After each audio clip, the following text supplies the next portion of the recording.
ನನ್ನ ಆತ್ಮೀಯ ಸ್ನೇಹಿತರಾದ ನಿಮ್ಮೆಲ್ಲರಿಗೂ ಯೇಸುವಿನ ಅತಿ ಪರಿಶುದ್ಧವಾದ ಹೆಸರಿನಲ್ಲಿ ವಂದಿಸುತ್ತೇನೆ. ನಿಮ್ಮೆಲ್ಲರಿಗೂ ನನ್ನ ಬೈಬಲ್ ನೀತಿ ಕಥೆಗಳು ಕನ್ನಡ ಚಾನೆಲ್ಗೆ ಸ್ವಾಗತ. ಇವು ಬದುಕನ್ನು ಬದಲಾಯಿಸುವ ಕಥೆಗಳು, ನಂಬಿಕೆಯ ಪಾಠಗಳು. ಇವು ದೇವರ ಕೊನೆಯಿಲ್ಲದ ಪ್ರೀತಿಯ ನಿಜವಾದ ಸಾಕ್ಷ್ಯಗಳನ್ನು ತೋರಿಸುವ ಒಂದು ಪ್ರಯತ್ನವಾಗಿದೆ. ಇದು ಕಲ್ಪಿತವಾದದ್ದಲ್ಲ.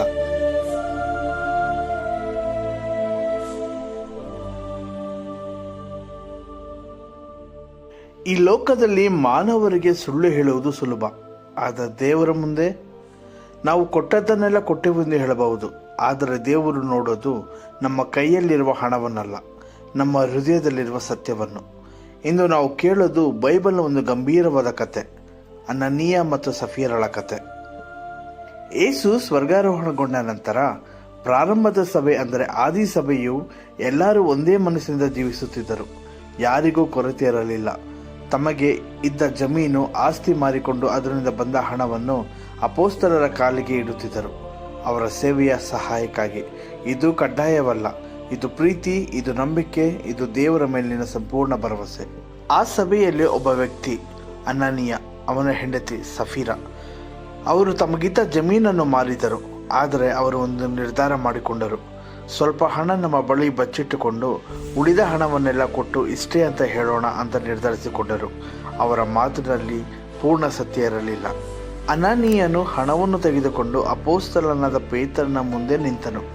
ಪೇತ್ರನು ಅವನ ಕಡೆ ನೋಡಿ ಕೇಳಿದನು, ಅನನೀಯ, ನಿನ್ನ ಹೃದಯವನ್ನು ಸೈತಾನನು ಯಾಕೆ ತುಂಬಿಕೊಂಡನು? ನೀನು ಯಾಕೆ ಆ ಹೊಲವನ್ನು ಮಾರಿದ ದುಡ್ಡಲ್ಲಿ ಕೆಲವನ್ನು ಬಚ್ಚಿಟ್ಟುಕೊಂಡು ಪವಿತ್ರಾತ್ಮನನ್ನು ವಂಚಿಸಬೇಕೆಂದಿದ್ದೆ?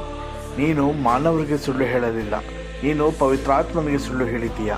ಆ ಆಸ್ತಿ ಇದ್ದಾಗ ನಿನ್ನದಾಗೇ ಇತ್ತಲ್ಲವೇ? ಮಾರಿದ ಮೇಲೂ ಬಂದ ಹಣವು ನಿನ್ನ ಅಧೀನದಲ್ಲೇ ಇತ್ತಲ್ಲವೇ? ನೀನು ಈ ಕಾರ್ಯವನ್ನು ನಿನ್ನ ಹೃದಯದಲ್ಲಿ ಯೋಚಿಸಿಕೊಂಡದ್ದು ಯಾಕೆ? ನೀನು ಸುಳ್ಳಾಡಿದ್ದು ಮನುಷ್ಯರಿಗಲ್ಲ, ದೇವರಿಗೆ ಆಡಿದ್ದೀಯ ಅಂದನು. ಈ ಮಾತುಗಳನ್ನು ಅನನೀಯನು ಕೇಳಿದ ಕೂಡಲೇ ಬಿದ್ದು ಪ್ರಾಣ ಬಿಟ್ಟನು. ಕೇಳಿದವರೆಲ್ಲರಿಗೂ ಮಹಾಭಯ ಹಿಡಿಯಿತು. ಆಗ ಯೌವನಸ್ಥರು ಎದ್ದು ಅವನನ್ನು ವಸ್ತ್ರದಲ್ಲಿ ಸುತ್ತಿ ಹೊತ್ತಿಕೊಂಡು ಹೋಗಿ ಹೂಣಿಟ್ಟರು. ಸಭೆ ತುಂಬ ನಿಶಬ್ದವಾಯಿತು. ಎಲ್ಲರ ಹೃದಯದಲ್ಲಿ ದೇವರ ಭಯ ತುಂಬಿತು. ಸುಮಾರು 3 ಗಂಟೆಗಳ ನಂತರ ಸಫೀರ ಬಂದಳು. ಅವಳಿಗೆ ಏನಾಯಿತೆಂದು ಗೊತ್ತಿರಲಿಲ್ಲ. ಪೇತ್ರನು ಆಕೆಯನ್ನು ನೋಡಿ, ನೀವು ಆ ಹೊಲವನ್ನು ಮಾರಿದು ಇಷ್ಟೇ ಹಣಕ್ಕೋ ನನಗೆ ಹೇಳು ಎಂದು ಕೇಳಲು ಆಕೆಯು ಹೌದು, ಇಷ್ಟಕ್ಕೆ ಅಂದಳು. ಪೇತ್ರನು ಅವಳನ್ನು, ನೀವಿಬ್ಬರು ಕರ್ತನ ಆತ್ಮನನ್ನು ಪರೀಕ್ಷಿಸುವುದಕ್ಕೆ ಯಾಕೆ ಒಡಂಬಟ್ಟಿರಿ? ಹಾಗೂ ನಿನ್ನ ಗಂಡನನ್ನು ಹೂಣಿಟ್ಟವರು ಬಂದು ಬಾಗಿಲಲ್ಲಿ ಕಾಲಿಡುತ್ತಿದ್ದಾರೆ, ನಿನ್ನನ್ನು ಹೊತ್ತುಕೊಂಡು ಹೋಗುವರು ಎಂದು ಹೇಳಿದನು. ಕೂಡಲೇ ಆಕೆಯು ಅವನ ಪಾದಗಳ ಮುಂದೆ ಬಿದ್ದು ಪ್ರಾಣ ಬಿಟ್ಟಳು. ಆ ಯೌವನಸ್ಥರು ಒಳಗೆ ಬಂದು ಆಕೆಯು ಸತ್ತಿರುವುದನ್ನು ಕಂಡು ಆಕೆಯನ್ನು ಹೊತ್ತುಕೊಂಡು ಹೋಗಿ ಗಂಡನ ಮಗ್ಗಲಲ್ಲಿ ಹೂಣಿಟ್ಟರು. ಈ ಘಟನೆ ಕೇಳಿದಾಗ ಪೂರ್ಣ ಸಭೆಗೆ ದೇವರ ಮೇಲೆ ಭಯ ಬಂತು. ಅವರು ಅರಿತುಕೊಂಡರು, ದೇವರು ಪವಿತ್ರನು, ದೇವರು ಸತ್ಯನಿಷ್ಠನು, ದೇವರನ್ನು ಮೋಸಗೊಳಿಸಲಾಗುವುದಿಲ್ಲ ಎಂಬುದು. ಈ ಕಥೆ ನಮಗೇನು ಹೇಳುತ್ತದೆ? ದೇವರಿಗೆ ನಮ್ಮ ಹಣ ಬೇಕಾಗಿಲ್ಲ, ನಮ್ಮ ಹೃದಯ ಬೇಕು. ನಮ್ಮ ಪ್ರದರ್ಶನ ಬೇಕಿಲ್ಲ, ನಮ್ಮ ಸತ್ಯ ಬೇಕು. ಮಾನವರಿಗೆ ಮೋಸ ಮಾಡಬಹುದು, ಆದರೆ ದೇವರಿಗೆ ಅಸಾಧ್ಯ. ದೇವರ ಮುಂದೆ ಅರ್ಧ ಸತ್ಯವೂ ಪೂರ್ಣ ಸುಳ್ಳೆ.